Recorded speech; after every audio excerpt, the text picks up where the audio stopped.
Hola y bienvenidos un día más a la magia de la inversión.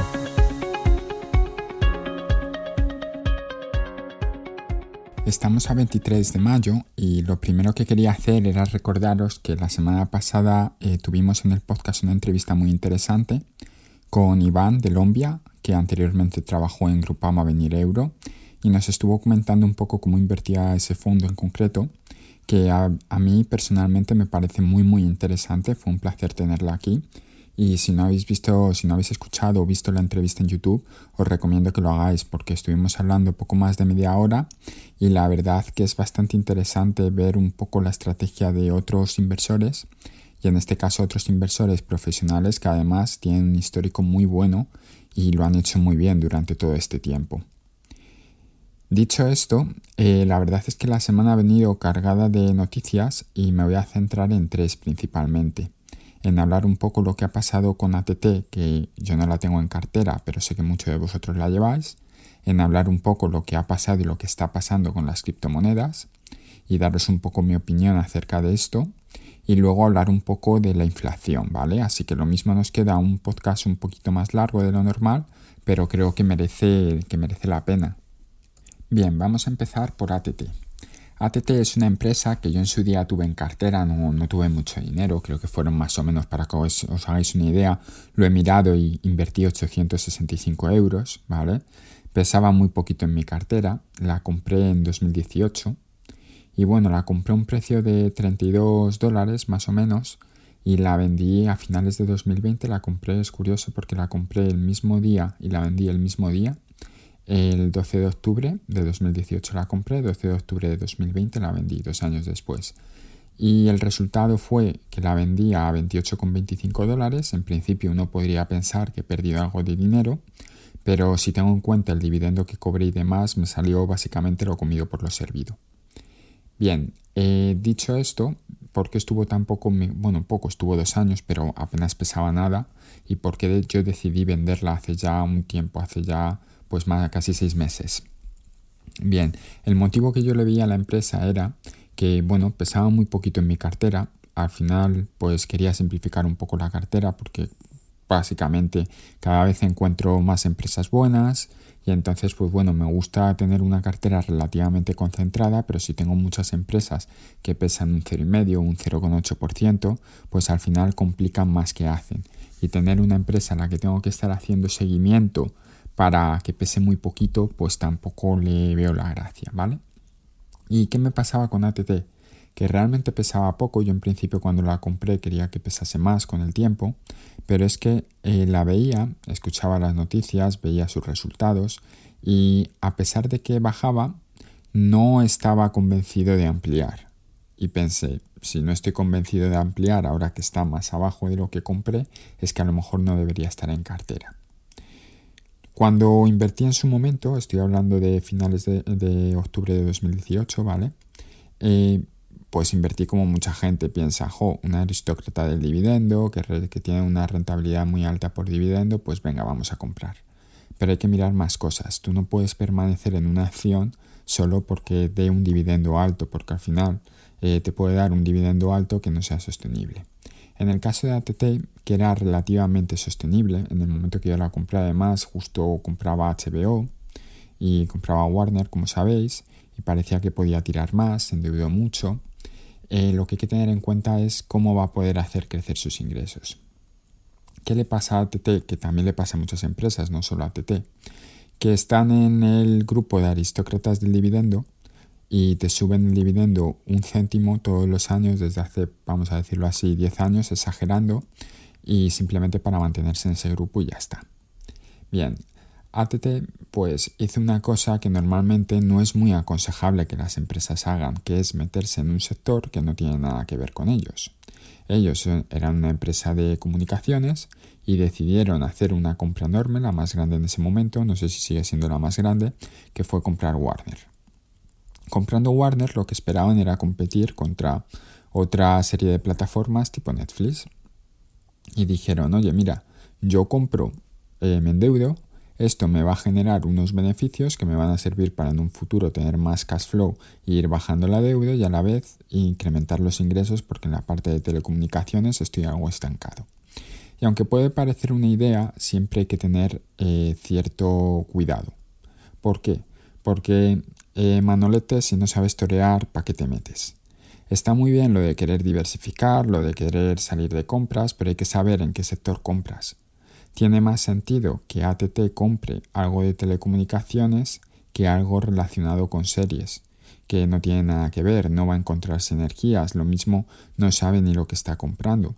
Si tú sabes hacer A, dedícate a hacer A, no te pongas a irte a hacer B. Y si realmente te sobra el dinero, dáselo a tus inversores y que ellos decidan qué hacer con ese dinero, si quieren invertir en series o quieren invertir en otra cosa. Eso sería lo lógico. No obstante, al igual que pasa en muchas empresas, compran, invierten y se suele pensar, yo siempre veo mucho en la comunidad inversora, sobre todo española, que qué bien que se externaliza, qué bien que diversifica. No, qué bien no, qué bien si le sale bien, pero recordemos que las inversiones pueden salir mal. Y esto es precisamente lo que yo creo que le ha pasado a ATT con Warner. Ellos compraron, no han podido sacarle tanto provecho y ahora, entre comillas, lo están vendiendo. No es una venta como tal, pero se están desprendiendo de ello para centrarse en lo que saben hacer, que es telecomunicaciones.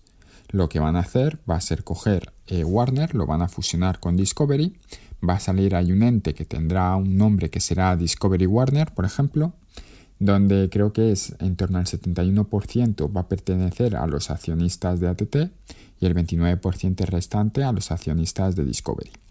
¿Esto qué implica? Que si tú eres accionista de ATT, en el momento que se haga la fusión, por decirlo de una manera, te darán una parte proporcional al 71% que le corresponde a ATT. Y esta nueva empresa tú la puedes tener en tu cartera, la puedes vender para cotizar y te va a dar un dividendo. Cuando hablamos de recorte de dividendo, que es lo que se está planeando por encima de ATT, ¿vale? Y prácticamente confirmado, es lógico pensar, si tú vendes una parte muy importante de tu negocio, no te va a dar ingresos, pues entonces vas a reducir el dividendo. Es lógico, estás vendiendo un trozo de tu empresa. Lo que habría que ver es cómo va a quedar el dividendo de esta nueva compañía con las acciones que te den, más el dividendo que cobres de ATT y ver cómo queda, y ver si queda igual, si queda inferior. Ya os adelanto que seguramente quede inferior. ¿Por qué? Porque aquí todos los empresarios son bastante cucos. ¿Qué suelen hacer? Si corto el dividendo, le corto bien. Nadie te va a cortar el dividendo un 10% que no soluciona nada. Lo que van a hacer es pegarle un buen hachazo para jugar con un payout bajo y durante los siguientes años ir subiendo el dividendo poco a poco y decir, mira, llevamos 15 años subiendo el dividendo, qué bien. Realmente el corte que hicimos fue por Warner, pero eso va a ser la excusa. Por eso también yo cuando invierto me suelo fijar mucho en las crisis, porque a mí que ahora me vengan una empresa y me digan, lleva 10, 12 años subiendo dividendo. Claro, lo cortó en 2009. Lo cortó en 2009 porque tuvo una crisis. La siguiente crisis me lo va a volver a cortar y luego sí, los siguientes 10, 15 años me lo va a ir subiendo poco a poco hasta volver a cortarlo. Y eso a mí personalmente como inversor a muy largo plazo no me vale.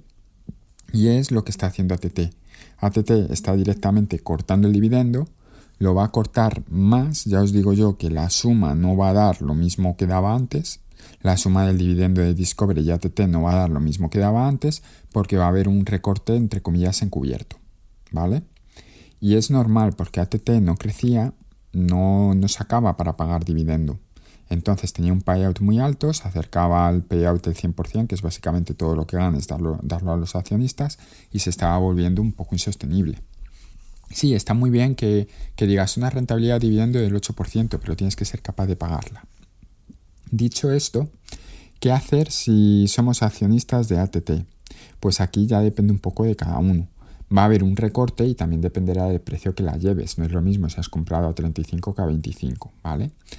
Hay gente que está decidiendo venderla, es perfecto. Hay otra gente que está decidiendo tenerla porque el corte no se va a producir inmediatamente, se va a producir cuando se haga la extinción de Warner y luego dicen, cuando tenga las acciones de la nueva empresa, las de la nueva empresa las vendo. Es algo muy personal. ¿Qué haría yo? Yo ya os digo, en octubre de 2020 vendí ATT. Y lo vendí porque no me convencían sus fundamentales, no porque pensara que iba a vender Warner o algo así, ¿vale? Si vosotros os convencen sus fundamentales o queréis tener una representación en cartera de la parte de Teleco y no tenéis otra Teleco y queréis además que la Teleco sea americana, pues podéis coger o Verizon o AT&T. Entonces podéis mantenerla. Sí que es cierto que normalmente cuando salen estas noticias suele implicar mucha volatilidad en el mercado. Por eso, de repente, AT&T cuando salió la noticia subía un 2% y luego acabó cayendo un 5% al día siguiente. Esto pasa porque el mercado no sabe muy bien cómo evaluar la operación. Y al no saber cómo evaluar la operación, pues hay mucha gente que quiere comprar, mucha gente que quiere vender, un buen volumen y suele haber volatilidad. Sí que he estado leyendo por ahí y suelen decir los expertos que se rumorea un recorte del 42% de los dividendos, ¿vale? Pero vamos, lo que os tenéis que quedar en claro en la cabeza es que AT&T lo que está haciendo, entre comillas, es vender su parte de Warner, quitársela de encima y quitarse una muy mala inversión que hizo hace 3 años, porque si fuese buena inversión no haría esto, ¿vale? Y con eso en la cabeza decidís si queréis seguir siendo accionistas o no, si consideráis que la empresa ha sido lo suficientemente clara o no para ser accionistas. Yo lo que haría ahora mismo sería esperar un poco a que las aguas se calmen, porque se calmarán, y si queréis vender, bueno, es que tampoco es que haya bajado tanto, es que el viernes cotizaba $30, antes cotizaba 32, bueno, una pequeña caída, tampoco es tanto, ¿vale? Tampoco es un drama. Hay gente que dice, yo es que la tengo comprada muy barata y si realmente me recortan el dividendo un 40%, un 50%, pues mira, la rentabilidad por dividendo en vez de ser un 9 es un 4,5, me vale. Pues perfecto. Yo ya os digo, no os recomiendo que tengáis ninguna empresa solo porque reparta dividendo. Tiene que tener algo más, tiene que tener un crecimiento en sus ventas, tiene que tener un crecimiento en su beneficio, porque si no, a largo plazo ese dividendo no se puede aumentar, no es sostenible. Bien, llevamos un rato hablando de AT&T, vamos a hablar de criptos, ¿vale? Y a lo mejor el tema de la inflación lo dejamos para el próximo día. Criptos. Como sabéis, yo nunca he recomendado invertir en criptomonedas. ¿Por qué? Porque me parece que son muy volátiles. Y cuando algo es muy volátil, la mayoría de la gente no lleva bien los nervios de que te caiga tu inversión un 20-30% como cayó el Bitcoin el otro día. Y es normal, yo no lo llevaría bien. Por tanto, yo invierto en cosas menos volátiles. Y uno tiene que ser consecuente con lo que hace. Tú sabes que si te metes en Bitcoin, sabes que vas a tener una alta volatilidad, tanto para arriba como para abajo. Por eso vas a tener días que subas un 15% y días que bajes un 30%, ¿vale? Yo personalmente no recomiendo a nadie invertir en Bitcoin ni en criptomonedas, básicamente porque son muy volátiles, porque no hay nada que los respalde, porque una noticia de cualquier gobierno puede hacer que caigan un montón y desde luego no tendría nada en Bitcoins. No lo tengo, ni en Bitcoins ni en ninguna criptomonedas, ni diría de tenerlo a nadie. Ahora bien, yo tampoco soy de la típica persona que coge y dice, han caído las criptomonedas, qué bien, qué pringaos, que no saben invertir, realmente invertir como hago yo. No. ¿Por qué? Porque a mí ni me va ni me viene. A mí lo que me importa no es los seguidores que tengan Twitter, las personas que escuchan este podcast. No, a mí lo que más me importa es cómo vaya mi cartera. Y si mi cartera no tiene criptomonedas, me da igual que las criptomonedas suban un 50% o bajen un 50%. Me da igual. Y como me da igual, pues oye, mira, si subir hace a la gente feliz, pues que suba. Y ya está. Vuelvo a repetir, yo no invertiría nunca en criptomonedas. Sé que es divertido, sé que es más entretenido que la bolsa. Al final la bolsa es aburrida. Si a ti te suben una semana o te bajan una semana la cartera un 1, un 2%, es un coñazo comparado con criptomonedas, que te pueden subir una semana un 15 y la siguiente bajarte un 20. Pero bueno, es la manera que tengo de invertir. Luego sí que conozco mucha gente joven que invierte, pues eso, meten la paga del mes y hacen mucho ruido en redes sociales de To The Moon y cosas así, ¿vale? Y cuando preguntas y dices, oye, pero tú meterías, si tuvieras 100.000 euros, ¿lo meterías todo al Bitcoin? La mayoría te dicen, no, estás loco, ¿cómo voy a hacer eso con tanto dinero? O sea, mucha gente lo hace para jugar, hay mucho ruido en las redes sociales, hay mucho volumen, porque hay mucha gente con muy poquita cantidad y eso hace que, por tanto, sea muy, muy volátil. Y yo, desde luego, entrar en algo que no es una inversión, pues no lo veo. Si queréis especular, especuláis, pero yo no lo haría y me alejaría de las criptos y de la especulación lo máximo posible. Y esto es importante porque yo muchas veces hablo de la diferencia entre invertir y especular, y para mí la gran diferencia es que una inversión lo haces con el objetivo de que te genere unos beneficios. Es decir, es distinto, yo compro Bitcoin para luego que Bitcoin o cualquier criptomoneda, ¿vale? Porque pienso venderlo al doble, al triple o 10 veces más, que voy a comprar una empresa que me va a generar unos beneficios, va a generar un cash flow y ese cash flow me lo va a repartir en modo de dividendo. No es lo mismo, como comentaba por Twitter, es muy comparable el Bitcoin con el arte. ¿Por qué? Porque un cuadro de Picasso, que, hombre, yo personalmente lo valoro mucho más que un Bitcoin, ¿vale? Pero un cuadro de Picasso, el Guernica de Picasso, realmente es puramente especulativo. Si yo le comprase con la idea de sacar un beneficio vendiéndolo más caro, estaría especulando. Y esa es la realidad. Ahora, si yo el mismo cuadro le compro pensando en, oye, que tengo el Guernica de Picasso que tiene un valor incalculable y lo que voy a hacer es empezar a cedérselo a museos, alquilárselo a museos que me van a pagar y me van a generar un cash flow, es una inversión. Pero si lo compro para dejarlo guardado y venderlo dentro de 5 años más caro, es especulación. Y lo mismo pasa con el Bitcoin, con la diferencia de que el Bitcoin tú no le puedes alquilar. Tú simplemente la gente lo compra, lo mantiene y en el futuro pues lo quieren vender más caro. Eso es especular. Comprar una acción de una empresa como GameStop simplemente para venderla a los 10 días más caro, si es tu único objetivo venderlo más caro, es especular. Si tú compras esa misma empresa pensando en es una empresa seria, que da dividendos, que tiene un negocio detrás, que es sostenible y demás, y lo quiero tener durante mucho tiempo porque me va a generar unos beneficios, eso es inversión. Por tanto, como yo aquí hablo de inversión y no de especulación, del Bitcoin me alejo. Quien quiera ganar millones con ello, pues adelante, pero que también sepa a qué se arriesga. Y se arriesga a días, como creo que fue el miércoles pasado, y que vendrán más en el futuro. Y además pasa siempre lo mismo, rebota mucho y demás, pero bueno, esa volatilidad siempre va a estar ahí. Por tanto, intentar huir de volatilidad. Yo ya os digo, compro empresas muy aburridas, poco volátiles, incluso para ser renta variable son aburridísimas. No genera tanta dopamina, creo que se llama, ¿vale? Es un coñazo, pero oye, a largo plazo es lo que mejor funciona. Y por último, aunque quede un pelín más largo, vamos a hablar de la inflación en Estados Unidos.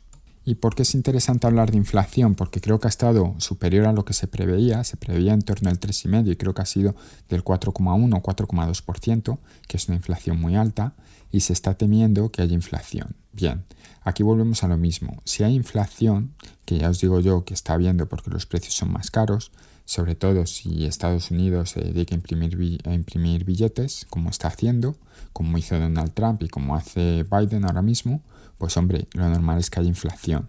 Ahora es el gobierno estadounidense el que tiene que controlar esa inflación en Estados Unidos, hablando, lo mismo pasaría en la Unión Europea, y decir, oye, que como hay tanta inflación, voy a subir los tipos de interés.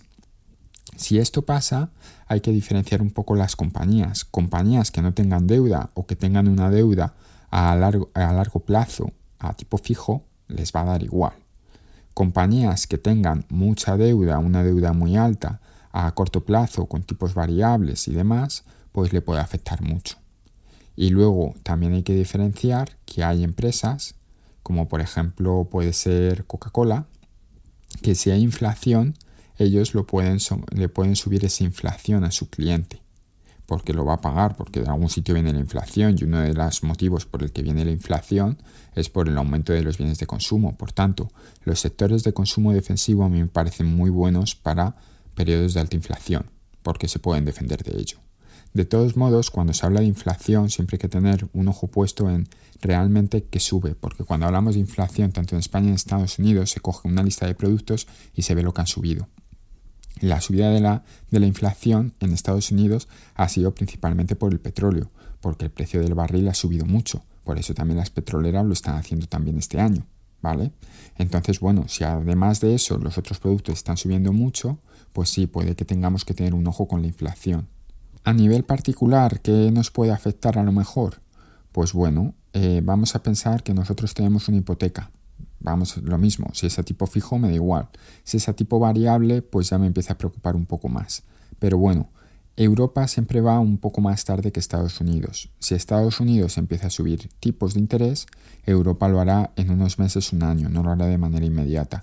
Si empieza a subir los tipos de interés, la hipoteca se os va a encarecer a quien tenga hipoteca a tipo variable. Eso hay que saberlo y hay que contemplarlo y hay que estar con ello pendiente. Luego también si suben los tipos de interés, pues a lo mejor el endeudarse para comprar un piso para luego alquilar, pues empieza a no ser tan buena opción, porque el interés empieza a ser más alto. Y es un poco lo que tienes que tener en la cabeza. En general yo con mi cartera estoy cómodo porque suele ser la mayoría de las empresas, creo que más del 50% es consumo defensivo y entonces pues la inflación, si en caso de que haya y que la afecte, va a estar cubierto, por decirlo de una manera, con la subida de precios. Otras empresas que tengo más endeudadas, como puede ser Enbridge, quizás lo pasen un poco peor. Y nada más, sé que ha quedado un podcast un poquito más largo, pero creo que era importante hablar de estos 3 temas, sobre todo del tema de criptos y el tema de ATT, que sé que os preocupa a muchos. Y nada, nos escuchamos la semana que viene. Un saludo.